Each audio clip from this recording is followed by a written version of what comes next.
Hello everyone, welcome to my YouTube channel. आज मैं आपको एनसीईआरटी मैथ्स क्लास 6 एक्सरसाइज 5.4 से इसका क्वेश्चन नंबर 2 कराऊंगी।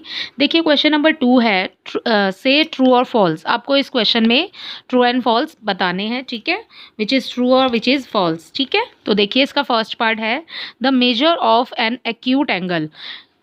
यहाँ पर ग्रेटर देन 90, यहाँ पर लगा हुआ है कि 90 ग्रेटर है, 90 is greater then acute angle.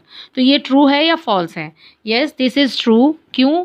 क्योंकि जो एक्यूट एंगल होता है उसका मेजरमेंट 90 डिग्री से कम होता है। 90 डिग्री से मतलब कम कुछ भी हो सकता है वो, तो उसको हम कहते हैं एक्यूट एंगल, ठीक है। तो दिस इज़ ट्रू, ओके। अब देखिए सेकंड, इसका बी पार्ट है the measure of an obtuse angle. यहाँ पर 90 डिग्री को ग्रेटर शो किया हुआ है, विच इज़ फॉल्स। क्योंकि जो ऑब्ट्यूज एंगल होता है वो 90 डिग्री से ज़्यादा होता है, तो ऑब्ट्यूज एंगल बड़ा होगा, 90 डिग्री का एंगल जो राइट एंगल है वो छोटा होगा, ठीक है। तो सेकंड जो है इसका बी पार्ट वो है आपका फॉल्स।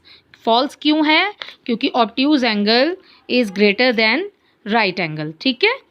तो सी देखिए इसका the measure of an reflex angle. Reflex angle बड़ा होगा 180 डिग्री से, ठीक है। तो हाँ जी, रिफ्लेक्स एंगल बड़ा होगा बिकॉज 180 से ज़्यादा होता है। जब इसकी प्रीवियस एक्सरसाइज में क्वेश्चंस किए हैं तो उसमें मैंने आपको बताया है, ठीक है। जब एक ये हमारे पास स्ट्रेट लाइन है, जब हम इसके ऊपर एक सीधी रेखा खड़ी करते हैं तो ये एंगल होता है 90 डिग्री का, ठीक है। जब ये लाइन को हम पूरा कंप्लीट करते हैं 90 + 90 डिग्री, ठीक है, तो ये होता है हमारे पास में स्ट्रेट एंगल, ठीक है। और जब हमारा एंगल 90 डिग्री 180 डिग्री से भी ज़्यादा होता है और हम ये राउंड कंप्लीट करने वाले होते हैं, तब वो होता है रिफ्लेक्स एंगल, ठीक है। तो यहाँ पर जो आपकी सी स्टेटमेंट है वो है ट्रू, क्योंकि रिफ्लेक्स एंगल 180 डिग्री से ज़्यादा होता है, ठीक है। डी देखिए, इसके डी पार्ट में यहाँ लिखा है the measure of one complete revolution is equal to 360। तो ये जब हम कंप्लीट कर लेते हैं, यानी कि ये 90 90 90 एंड 90 90 90 180 एंड यहाँ 180 है तो नीचे भी 180 और 180 इक्वल टू 180 प्लस जब उसमें हम 180 करेंगे तो इक्वल हो जाएगा 360 डिग्री, ठीक है।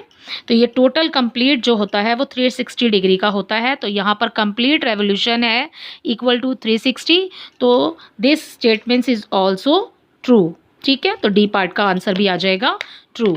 इसका ई पार्ट देखिए, इफ़ एम एंगल ए, ठीक है, ये 53 डिग्री का है and m angle B is equal to 35 degree, then angle A जो है वो बड़ा है एंगल बी से।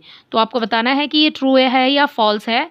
तो एंगल ए का जो मेजरमेंट हमें दिया है वो है 53 डिग्री एंड एंगल बी का जो मेजरमेंट है वो है 35। तो which is greater? 53 is greater, ठीक है। तो इसके अकॉर्डिंग एंगल ए जो है वो ग्रेटर है। तो यहाँ पर जो साइन लगा है वो ग्रेटर का एंगल ए की तरफ ही लगा है, ठीक है।